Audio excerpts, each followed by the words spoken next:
Hi, my name's Alyssa. I'm an endodontic clinical assistant for Dr. Kinra, and for my tip of the day, I'll be showing you how to temporize a case once the root canal therapy is completed. So first, just make sure you have everything you need. A little bit of sponge, Cavit, alcohol, a few instruments, and a cotton tip applicator.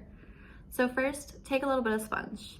Soak it generously in the alcohol. You'll be using this to remove all of the excess sealer from inside of the pulp chamber. Once that's clean, air dry it thoroughly. If you don't, the Cavit will be very difficult to work with. So once it's dry, take a new piece of sponge or a cotton pellet, either will work fine here. Use your forceps to pack it down inside of the chamber. If you're working on an anterior tooth, the excess will be much smaller, so you might need to use a small plugger. Once that's placed, take a little bit of Cavit and work it into a cone-like shape. This will allow it to pack easily into the prep.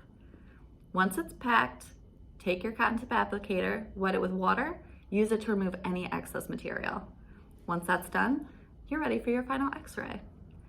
You can learn more tips like this by visiting Dr. Kinra's workshop. Thank you.